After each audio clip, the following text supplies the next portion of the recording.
الحمد لله وكفى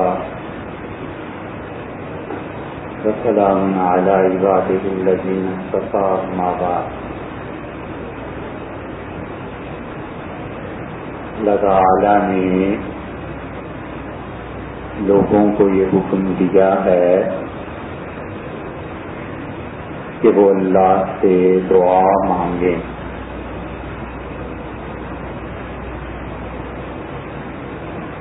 اور قرآن نے یہ بات بتائی ہے کہ انسانوں پر جب اضطرار کی حالت آ جاتی ہے اور انسان سخت پریشان اور تباہ حال ہوتا ہے تو چاہے وہ مسلمان ہو اور چاہے کافر ہو،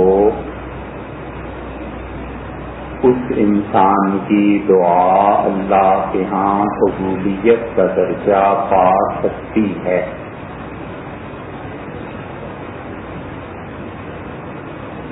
چنانچہ ایک جگہ پر ارشاد فرمایا کہ امن یجیب المضطر اذا دعاہ، اور کون ہے جو اپنے بندے کی اس وقت سنتا ہے جب آدمی بہت پریشان حال ہو اور اللہ کے سامنے ہاتھ پھیلا دے. اور یہ قید نہیں لگائی کہ بندہ کافر ہو مومن ہو،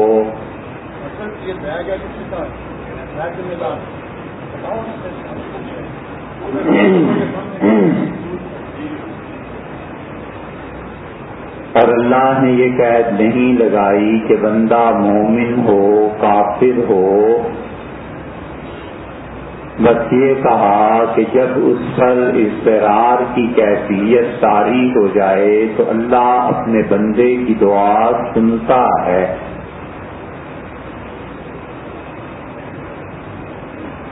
اور 17ویں پارے میں سورہ انبیاء علیہ السلام میں اللہ نے مسلسل ایسے لوگوں کا ذکر کیا جنہوں نے اللہ سے مانگا اور اللہ نے ان کی دعا کو قبول کیا. اور قرآن اس جگہ پر بار بار یہ کہتا ہے کہ فاستجبنا لہ، اور ہم نے اپنے بندے کی پکار کو سنا. اور پھر کہتا ہے کہ وَنَجَّيْنَاهُ مِنَ الْغَمِّ، اور ہم نے اپنے بندے کو دکھ سے تکلیف سے نجات دی. اور اسے یونس علیہ السلام کے بارے میں اللہ نے ایک ایسی بات فرمائی جو اور انبیاء علیہ السلام کے متعلق نہیں فرمائی، اور یہ بتایا کہ جب وہ مچھلی کے پیٹ میں چلے گئے تو انہوں نے وہاں جا کر اللہ کو پکارا.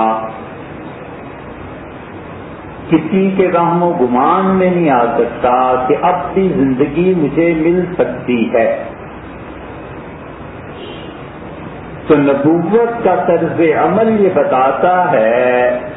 کہ آدمی کسی حال میں بھی اللہ سے مایوس نہ ہو اور اللہ کو پکارتا رہے.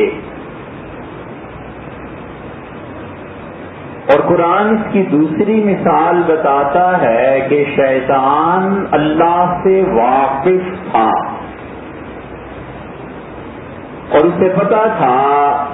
کہ اللہ تعالیٰ کی عادت اور اللہ کا طریقہ کیا ہے، تو باوجود اس کے کہ اللہ کا غضب اس پر نازل ہو رہا تھا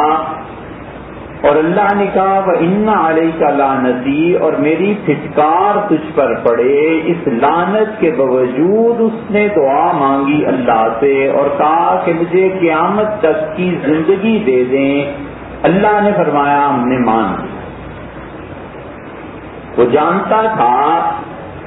کہ اللہ ایسا نہیں ہے کہ اس پہ جذبات کا غلبہ ہو جائے، اس لیے اس نے لعنت کی حالت میں بھی دعا مانگی اور اللہ نے اس کی دعا کو پورا کروایا۔ اور انبیاء علیہ السلام تو اللہ کے خاص چنے ہوئے بندے ہوتے ہیں، اور انہوں نے دعا مانگی اور جو لفظ ہیں کہیں نہیں آئے۔ اللہ تعالیٰ نے فرمایا وَكَذَلِكَ نُنْجِي الْمُؤْمِنِينَ، اور اسی طرح ہم ایمان والوں کو بھی غم سے نجات دیتے ہیں۔ تو فقہاء نے اور صوفیہ نے اس آیت سے استدلال کیا کہ جو یونس علیہ السلام کا جملہ تھا کہ لا الہ الا انت سبحانک انی کنت من الظالمین، یہ جملہ ایسا ہے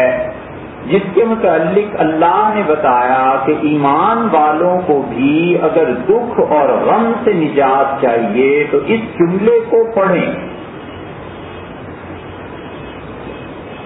اختلاف اس بات پر ہوا ہے کہ رسول اللہ صلی اللہ علیہ وسلم نے یہ بتایا کہ جمعے کے دن ایک دعا ہر آدمی کی قبول ہوتی ہے، اور آپ نے فرمایا کہ جمعے کا دن اور رات اس میں اللہ سے مانگو، کیونکہ اس میں ایک دعا ہر آدمی کی سنی جاتی ہے اور قبول ہوتی ہے۔ تو جمعرات کا سورج جب ڈوب جائے تو اس سے لے کر اور جمعے کے دن کا سورج ڈوبنے تک ایک دعا کا حدیث میں وعدہ کیا گیا کہ اللہ اسے قبول کرتا ہے۔ کب قبول ہوتی ہے؟ حضور اقدس صلی اللہ علیہ وسلم نے بتایا کہ آدمی کی دعا قبول ہوتی ہے جمعہ کے دن عصر سے مغرب کے درمیان۔ اور یہ ویسے بھی کئی مرتبہ عرض کیا گیا کہ انسان کو چاہیے کہ عصر اور مغرب کے درمیان اللہ کا ذکر کرتا رہے، اللہ کو یاد کرتا رہے۔ بڑی برکت کے اوقات ہیں، اور اسی لیے قرآن نے والعصر کہہ کے ایک تفسیر کے مطابق نماز عصر کی قسم کھائی کہ اس کے بعد اللہ کی خاص رحمتیں نازل ہوتی ہیں، اور بدھ کے دن ظہر کی نماز کے بعد اور عصر سے پہلے یہ بھی دعا کی قبولیت کا وقت کہا گیا، کیونکہ رسول اللہ صلی اللہ علیہ وسلم کی دعا خندق میں اسی وقت میں قبول ہوئی۔ اور جمعہ کے دن امام ابو حنیفہ رحمۃ اللہ علیہ فرماتے تھے، اور یہ حدیث میں بھی آیا ہے مسلم کی روایت میں کہ رسول اللہ صلی اللہ علیہ وسلم نے فرمایا کہ جب امام خطبہ دینے کے لیے ممبر پر بیٹھ جائے تو اس وقت سے لے کے تمہاری نماز مکمل ہونے تک کا وقت ہے جس میں ایک دعا اللہ کے ہاں قبول ہو جاتی ہے۔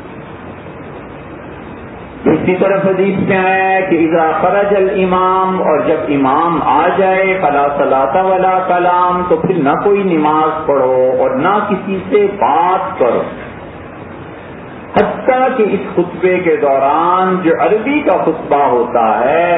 حضور صلی اللہ علیہ وسلم نے فرمایا دو آدمی اگر بات کر رہے ہوں تو امام تو منع کر سکتا ہے، لیکن اگر کسی نے کسی سے کہا کہ اس کو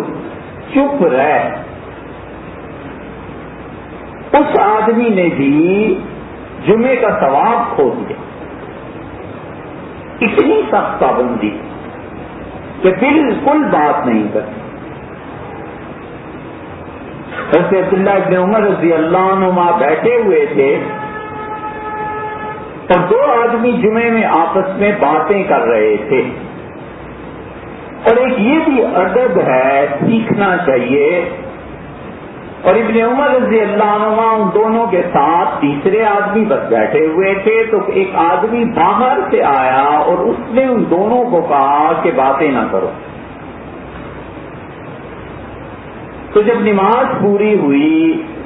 تو ابن عمر رضی اللہ عنہ نے اس باہر سے آنے والے کو کہا کہ یہ جو تم نے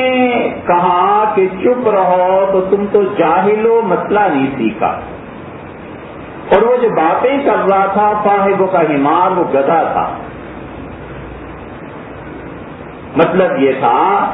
کہ میں بیٹھا ہوا ہوں، میرے ساتھ سامنے دو آدمی باتیں کر رہے ہیں اور میں جو منع نہیں کر رہا تو کوئی تو وجہ ہوگی نا. ایسا ہی واقعہ حدیث میں آتا ہے کہ سیدنا علی رضی اللہ عنہ سفر کر رہے تھے اور کسی نے کہا امیر المومنین نماز. انہوں نے کہا اچھا. اس نے کہا مغرب کا وقت تھوڑا ہوتا ہے. انہوں نے پھر فرمایا اچھا. پھر وہ بار بار کہنے لگا تو سیدنا علی رضی اللہ عنہ آگے جا کر عشاء کے قریب ایک جگہ اترے اور انہوں نے مغرب کی نماز پڑھائی، کچھ دیر رکے، پھر عشاء کی نماز پڑھائی اور پھر سفر شروع کر دیا. تو انہوں نے کہا ہم رسول اللہ صلی اللہ علیہ وسلم کے ساتھ ہوتے تھے سفر میں، اور ہم ظہر کو آخری وقت میں پڑھ کے عصر پہلے وقت میں پڑھ لیتے تھے اور سفر جاری رکھتے تھے، اور مغرب کو آخری وقت میں پڑھ کے عشاء پہلے پڑھ کے پھر سفر جاری رکھتے تھے. انظروا ھذا الکلب یعلمنا السنہ، اس کتے کو دیکھو مجھے سنت کی تلقین کرتا ہے. بڑا سخت جملہ اس آدمی نے کہا. اس نے کہا امیر المومنین عدل عن سنہ، آپ حضور صلی اللہ علیہ وسلم کے راستے سے ہٹ رہے ہیں، کیوں نماز لیٹ کر رہے ہیں؟ سیدنا علی رضی اللہ عنہ نے اس کے جواب میں کہا کہ اس کتے کو دیکھو مجھے سنت کا سبق دیتا ہے. تو یہ جو جذباتی قسم کے لوگ ہوتے ہیں ان میں ادب کی جو کمی ہوتی ہے اس کی مثال یہی ہے کہ انہیں ابن عمر رضی اللہ عنہ نے کہا یہ باتیں کر رہے ہیں، میں بیٹھا ہوا ہوں، تم باہر سے آ کے مسئلہ جو بتا رہے ہو تو مجھے نہیں پتا کہ کیا کرنا. اس لیے ابو حنیفہ رحمۃ اللہ علیہ کہتے ہیں کہ کوئی کلام نہیں ہے حتیٰ کہ ممبر سے کوئی اتر جائے اور نماز پڑھائے اور ممبر سے اترنے کے بعد امام کے نماز ختم ہونے تک بھی کوئی دنیا کی بات نہیں کرنی جب تک کہ کوئی شدید ضرورت پیش نہ آ جائے. امام ابو یوسف رحمۃ اللہ علیہ اس کے قائل نہیں. وہ کہتے ہیں کہ اصل تو خطبہ ہے اور دو جو عربی کے خطبے ہیں وہ بس سنے آدمی، اور اس سے پہلے اس کے بعد اور دونوں خطبوں کے درمیان اگر وہ دعا مانگنا چاہے تو مانگ لے. اور امام محمد رحمۃ اللہ علیہ وہ کہتے ہیں کہ ایک پہلا خطبہ پھر اس کے بعد وقفہ اور دوسرا خطبہ، بس اتنی دیر خاموش رہے. لیکن فتویٰ امام ابو حنیفہ رحمۃ اللہ علیہ کے قول پر چونکہ دیا جاتا ہے اس لیے انہوں نے کہا کہ دونوں خطبوں کے درمیان یہ جو وقفہ ہوتا ہے حضور صلی اللہ علیہ وسلم نے بتایا کہ اس میں دعا قبول ہوتی ہے، لہذا تم لوگ اس میں دعا مانگو، یعنی دل سے دعا مانگو. اسی لیے حدیث میں آتا ہے کہ حضور صلی اللہ علیہ وسلم بیٹھ جاتے تھے اور وہ اتنی دیر بیٹھتے تھے کہ چھوٹی آیات 3 مرتبہ پڑھی جا سکیں، 3 مرتبہ سبحان اللہ کہا جا سکے.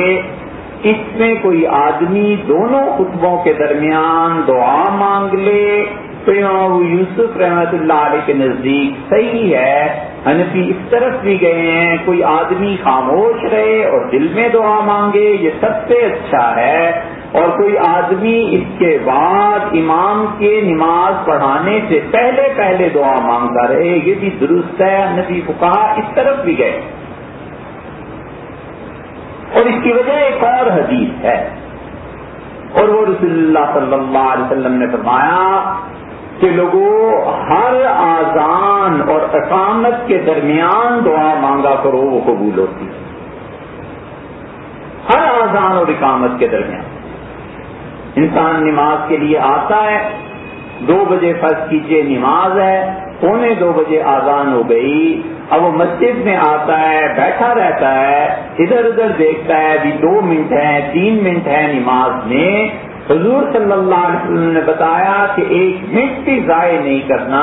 ابھی اقامت شروع نہیں ہوئی تو اس اقامت اور اس سے پہلے دی گئی اذان کے درمیان کا جو وقت ہے اس میں دعا قبول ہوتی ہے، اور وہ دعا قبول ہوتی ہے جب آدمی اللہ کے ساتھ 2 چیزوں کا تعلق قائم کرے۔ اگر یہ 2 چیزیں آدمی کر لے تو پھر اسے اتنے اہتمام کی بھی ضرورت نہیں رہتی کہ جمعے کا دن آئے تو دعا کروں اور بدھ کا دن آئے تو دعا کروں اور اذان اور اقامت کے درمیان دعا کروں۔ اگر 2 چیزیں آدمی میں پیدا ہو جائیں تو اس کا محض آسمان کو دیکھ لینا بھی کافی ہو جائے۔ دعا کے لیے ہاتھ اٹھانا یہ تو بہت بڑی بات ہے، وہ صرف اللہ سے دل میں کچھ کہہ دے تو خدا اس کی بھی لاج رکھ لیتا ہے۔ دعا کے ساتھ 2 چیزیں ضروری، ایک یہ کہ اس کی زبان سے جھوٹ نہ نکلے اور ایک یہ کہ حرام کا پیسہ نہ کھائے۔ جب حرام کھائے گا کوئی دعا قبول نہیں ہوتی، خام خواہ کی باتیں ہیں دعا کی قبولیت اور یہ اور وہ۔ حضور صلی اللہ علیہ وسلم نے فرمایا تھا کہ قیامت کے قریب میری امت میں ایسے لوگ آ جائیں گے یعتدون فی الدعاء، جو دعا میں بہت مبالغہ کریں گے، پہروں خدا سے مانگتے رہیں گے، کچھ فرق نہیں پڑے گا، اس لیے کہ لوگ دوسروں کا مال کھاتے ہیں، پیسہ بینک میں ہے، اس کے باوجود قرضے ادا نہیں کرتے، پیسہ موجود ہے اس کے باوجود وہ لوگوں پر خرچ نہیں کرتے، پیسہ موجود ہے اس کے باوجود حرام کی ہوس پڑی ہوئی ہے، اور زمین جائیداد سب کچھ ہے، خرید و فروخت میں پرلے درجے کے خیانت دار ثابت ہوتے ہیں، اور وہ بھی کہتا ہے میں بیت اللہ میں چلا جاؤں دعا مانگوں، بھئی کیا پڑی ہے خدا کو اس دعا کی؟ یہ مالی معاملات اور پیسے کے معاملات اگر آدمی درست رکھے اور پتہ ہو کہ اس کا کیا دینا ہے اور بر وقت ممکن ہو ادائیگیاں کرے اور لوگوں کو تنگ نہ کرے اس معاملے میں اور سچ بولے، اس آدمی کو کسی جمعہ اور بدھ کی ضرورت نہیں، بس اللہ سے دل میں مانگ لینا بھی کافی ہے، خدا اتنی عزت اس آدمی کی اور لاج رکھتا ہے۔ اور اگر کوئی آدمی جب بولے جھوٹ بولے، پیسے میں گڑبڑ کرے، لوگوں کے حقوق کو غصب کر لے تو پھر اس کی دعا قبول نہیں ہوتی۔ یہ ضروری نہیں ہے کہ جو سیلاب اور قحط آتے ہیں ہمیشہ اللہ کا عذاب ہی آیا کرے، یہ زلزلے ضروری نہیں ہے کہ خدا کا عذاب ہی آئے، چاند میں زلزلے آتے ہیں، سورج میں ایسے دھماکے ہوتے ہیں، وہاں کیا چیز ہے جو خدا کا عذاب آئے؟ سیدنا عمر رضی اللہ عنہ جو مثال ہیں عالم اسلام میں، ان کے زمانے میں قحط پڑ گیا، اور بلال رضی اللہ عنہ مؤذن نہیں، وہ دوسرے بلال رضی اللہ عنہ جو چھوٹی عمر کے صحابہ رضی اللہ عنہ میں سے تھے، وہ کہتے تھے کہ رسول اللہ صلی اللہ علیہ وسلم کو میں نے خواب میں دیکھا، نبی کریم صلی اللہ علیہ وسلم نے مجھ سے کہا کہ عمر کو جا کے کہنا عقل سے کام لے اور بارش ہو جائے گی۔ وہ کہتے ہیں میں پہنچا اور ابن المومنین رضی اللہ عنہ کا گورا رنگ تھا اور اس قحط میں سیاہ پڑ گیا اور ان کی آنکھوں کے گرد ہلکے پڑ گئے، اور ان کے نوکر نے زیتون کا تیل اور خشک روٹی ان کے سامنے رکھی ہوئی تھی،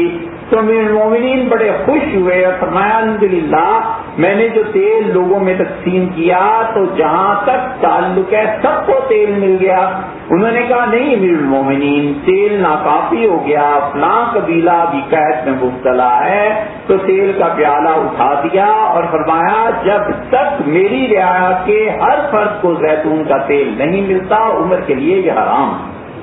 میں نہیں کھاتا۔ وہ کہتے ہیں جب میں نے پیغام دیا کہ حضور صلی اللہ علیہ وسلم نے یوں کہا ہے تو رو پڑے اور کہنے لگے کہ اللہ جتنی تو نے عمر کو عقل دی ہے اس سے ہی استعمال ہو سکتا ہے وہ تو میں کرتا ہوں۔ ان کے زمانے میں قحط پڑ گیا، کیا خدا کا عذاب آ گیا؟ اللہ لوگوں کو آزماتا بھی ہے، اور صحیح ہونے کے باوجود ایسی سخت چیزیں بھیج دیتا ہے. اس لیے یہ جو دعائیں ہیں نا یہ کہاں قبول ہوتی ہیں؟ مانگتے رہو کوئی نہیں سنتا اور خدا بالکل حالات نہیں بدلتا جب تک کہ لوگ دو چیزوں کو خود نہ تبدیل کریں، ایک سچ بولنا اور ایک لوگوں کے جتنے تعلقات ہیں حقوق العباد ان کو درست کرنا. لوگ اگر نہیں کریں گے حقوق العباد کو درست نہیں کریں گے، وراثت کی تقسیم ٹھیک نہیں ہوگی، بہنوں کو اور عورتوں کو حصہ نہیں ملے گا، داماد کو جب تک حصہ نہیں ملے گا، جب تک آپس کے لین دین کے معاملات ٹھیک نہیں کیے جائیں گے اور جب تک سچ نہیں بولنا شروع کریں گے لوگ، یہ خام خیالی ہے، تمنا ہے، خدا کسی کی نہیں سنتا اور نہ حالات بدلا کرتے ہیں. کوئی شخص دھوکے کی زندگی گزارنا چاہے تو بسم اللہ کون روک سکتا؟ اس لیے اس امت کا سب سے بڑا مرض منافقت ہے، ادھر کچھ ادھر کچھ، یہ سچ یہ جھوٹ، اس کو پیسہ دینا اس سے روک لینا، اولاد میں پیسے کی تقسیم ناجائز طور پر کرنا. لوگ سمجھتے ہیں یہ معمولی گناہ ہے، یہ گناہ اللہ کی غیرت کو چیلنج کرنے والے ہیں. خدا کے حقوق توبہ سے معاف ہوتے ہیں، استغفار کیجیے اللہ انہیں معاف کر دے گا. لیکن کوئی آدمی جھوٹ بول کے پھر اللہ سے استغفار کرے، کیا پڑ گیا خدا کو معاف کرنے؟ اور کوئی آدمی دوسرے کا پیسہ غصب کر لے پھر کہے میں اللہ سے توبہ کرتا ہوں، سائیکلی گزارتا ہوں، وہاں جاتا ہوں، کچھ ان سے فرق نہیں پڑتا جب تک کہ لوگ خود اپنی اصلاح نہ کریں. اللہ ہمیں اور آپ کو مدد کرے.